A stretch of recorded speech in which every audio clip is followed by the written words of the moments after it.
hari ini rapat terbatas akan dibahas mengenai program Kartu Prakerja. Meskipun ini sebetulnya sudah kita bicarakan beberapa kali di kabinet sebelumnya. Fokus kita ada dua. Yang pertama, bagaimana mempersiapkan angkatan kerja baru agar bisa terserap dengan kebutuhan di dunia kerja, atau bahkan kalau bisa ini menciptakan lapangan kerja baru sebagai entrepreneur. Yang kedua, peningkatan keterampilan angkatan kerja existing dan semakin produktif dan memiliki daya saing, supaya menjadi catatan kita semuanya, 58% tenaga kerja kita itu lulusan SMP ke bawah. Karena itu reformasi harus dimulai dari hulunya, yaitu pembenahan pada sistem pendidikan dan pelatihan vokasi. Ini urusannya mendikbud. Yang kita harapkan juga disambungkan dengan kebutuhan dunia usaha dan kebutuhan di dunia industri. Terkait dengan reformasi sistem pelatihan vokasi, saya minta Kartu Prakerja ini segera bisa diimplementasikan tahun depan. Minta para pencari kerja, pemilik Kartu Prakerja bisa memilih langsung pelatihan atau kursus yang diminati melalui platform digital yang kita siapkan. Mereka boleh memilih pelatihan yang diminati, mulai dari misalnya barista, kopi, animasi, desain grafis, bahasa Inggris, komputer, teknisi, mungkin programming, coding. Dan kita harapkan ini dikerjakan secara masif lewat penyedia jasa swasta. Ini yang diprioritaskan. Kemudian yang kedua, BUMN juga ikut campur di sini, karena BUMN itu memiliki tempat-tempat pelatihan yang sangat representatif. Beberapa saya sudah melihatnya. Dan yang ketiga baru BLK, saya kira BLK diberikan porsi sesuai yang sudah ada yang lalu saja, jangan ditambah lagi. Selain para pencari kerja, korban PHK juga perlu diberikan yang ingin meningkatkan keterampilannya melalui program reskilling maupun upskilling. Dan kembali lagi, ini tolong juga diberikan kepada swasta, kepada BUMN, urut-urutannya, dan BLK. Coba berbicara dengan swasta yang memang sudah berkecimpung di dunia ini. Seperti yang sering saya sampaikan, ISS, Kompas, diajak bicaralah mereka, dan lain-lainnya masih banyak. Saya rasa itu sebagai pengantar yang bisa saya sampaikan, dan betul-betul kita harapkan pada saat menginjak bulan Januari, program ini sudah mulai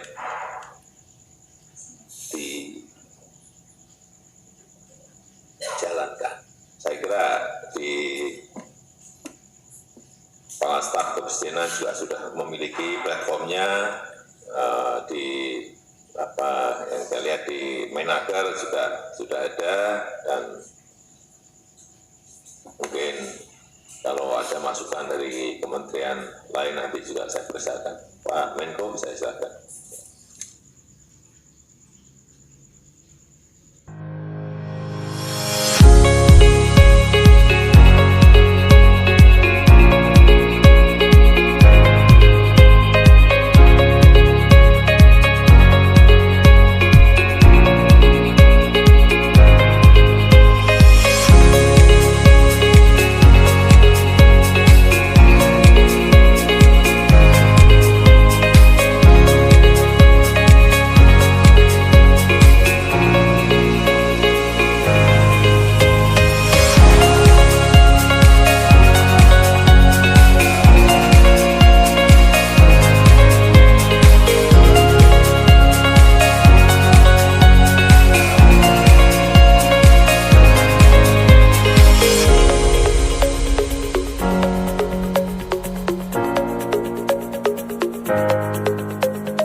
Assalamualaikum warahmatullahi wabarakatuh.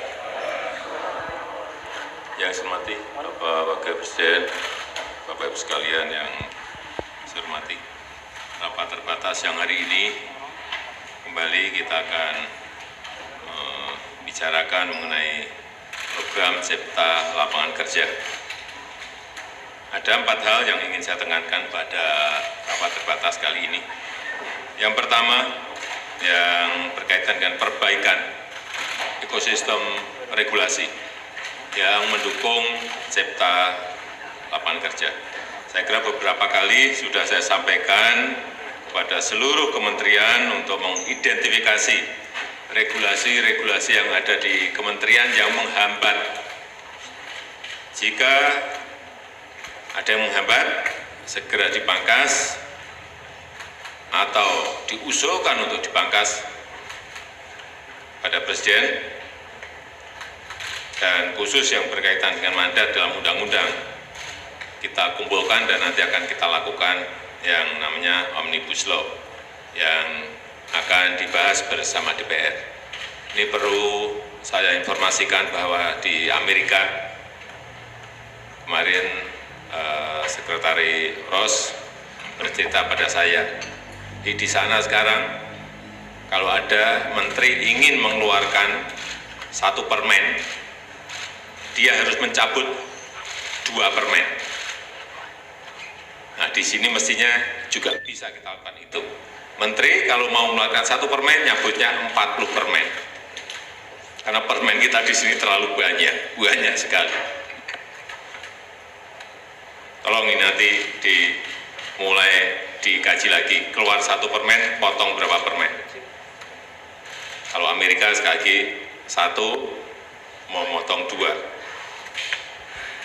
Yang kedua, yang berkaitan dengan reformasi birokrasi di kementerian dan lembaga kita masing-masing. Karena sebaik apapun peraturan, sebaik apapun regulasi, jika orientasi birokrasi kita belum berubah, ini juga akan menjadi masalah yang berkaitan dengan kecepatan, yang berkaitan dengan sumbatan. Oleh sebab itu, reformasi birokrasi harus dilakukan besar-besaran beriringan paralel dengan pemangkasan regulasi-regulasi yang ada. Mengubah cara kerja yang manual, analog ke cara-cara kerja digital. Mengubah mindset dari dilayani menjadi melayani. Saya kira di Kementerian PAN-RB juga sudah menyiapkan yang nanti akan memangkas yang pertama mungkin eselon 4 terlebih dahulu di setiap kementerian, meskipun ini juga harus dilihat secara cermat kajiannya. Dan yang tidak kalah pentingnya adalah mengubah orientasi prosedur ke orientasi hasil. Jangan sampai kita masih berdele-dele di prosedur, tapi goalnya hasilnya justru tidak dilihat. Sekali lagi, mengubah orientasi prosedur ke orientasi hasil. Dan yang ketiga, saya minta ini Mendagri untuk menata lagi tata hubungan pemerintah pusat dan pemerintah daerah, pemerintah pusat dengan pemerintah provinsi, dengan pemerintah kabupaten dan pemerintah kota. Coba dilihat betul, supaya semuanya satu garis beriringan dalam cipta lapangan kerja. Para gubernur, bupati, wali kota, sampai DPRD harus semuanya paham dan satu garis tentang urgensinya cipta lapangan kerja. Oleh sebab itu, reformasi yang dilakukan di tingkat pusat harus bergulir ke provinsi, ke kabupaten, dan ke kota, baik dari sisi regulasi maupun kewenangan daerah, dan juga sistem pelayanan birokrasi yang ada di daerah. Yang terakhir, saya minta reformasi besar-besaran dalam penyiapan sumber daya manusia. Sekali lagi, reformasi besar-besaran dalam penyiapan SDM. Ini nanti akan menjadi kunci negara kita ini bisa melompat atau tidak bisa melompat. Pembenahan pendidikan vokasi, SMK, Politeknik betul-betul harus tereksekusi di lapangan. Kartu prakerja, sistem manajemen semuanya harus disiapkan. Sehingga nanti pada saat Januari dikeluarkan betul-betul sistem yang terintegrasi dan berbasis digital, mudah dikontrol, mudah dimonitor. Pelatihan vokasi juga tidak hanya dilakukan oleh BLK. Berkali-kali saya sampaikan, tolong swasta dilibatkan, ISS, Kompas, dan lain-lainnya. Dan juga melibatkan BUMN serta lembaga-lembaga kursus yang lainnya. Saya rasa itu sebagai pengantar yang bisa saya sampaikan pada kesempatan yang ini. Saya persilahkan Pak Menko untuk menyampaikan.